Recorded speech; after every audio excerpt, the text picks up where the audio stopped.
Welcome back to the channel. My name is Rochelle and this is Plant of the Week, episode 5, and today's flower, hibiscus. You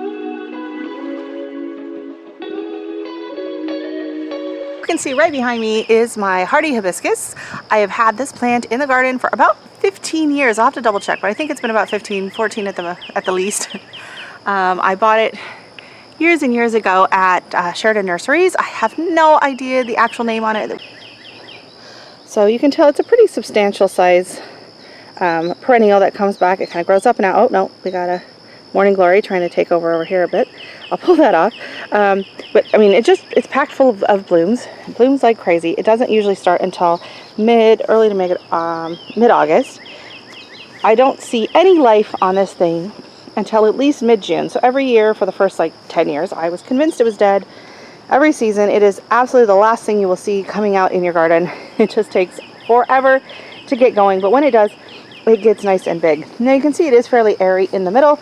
I've noticed Laura on Garden Answer, she has some different, like the Summerific variety, I think, from Proven Winners, and is much more of a dense shrub. So it would be worth trying as well. If I happen to see one at the local store for a good deal, I might snag myself one.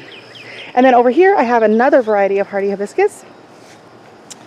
This one I just picked up at Canadian Tire, I don't know, 4 or 5 years back, I can't remember. Oh, good morning, Mr. Pollinator.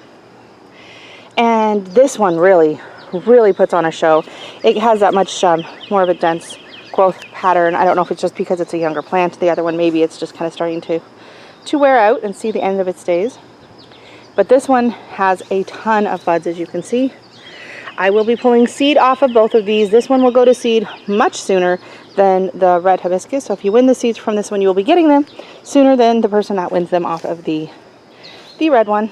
But I did see one Japanese beetle on this last week, and I haven't seen any more, so I'm really happy with that. I was getting a little nervous. So you might be wondering, how can you tell the difference between a hardy hibiscus and a tropical hibiscus, right? They're both absolutely beautiful, stunning, love them.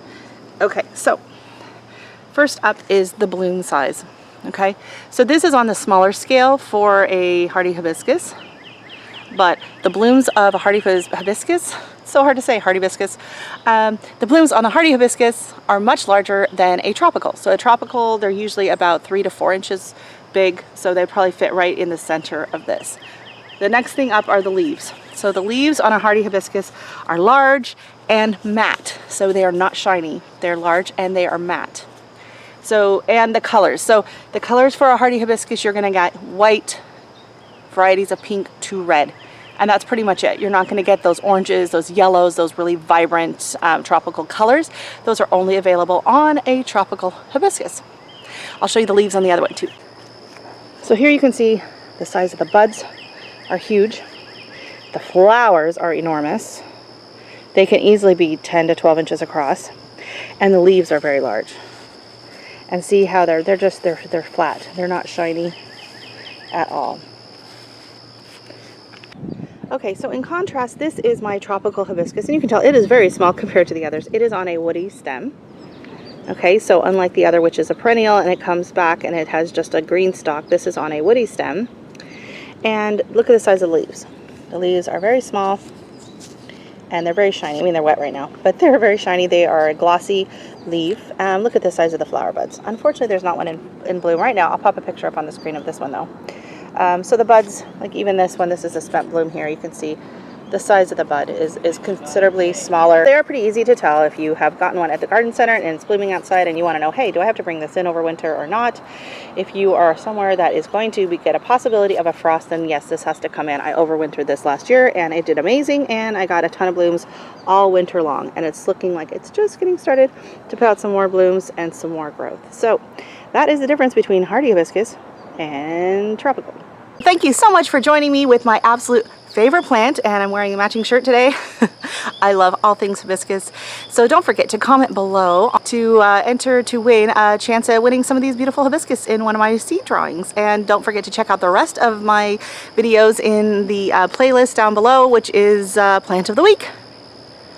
I did my first draw last night for all the Snapdragon winners, so congratulations to you. And in the upcoming lives, we'll be drawing for some of the other plants. Thanks for watching. Bye.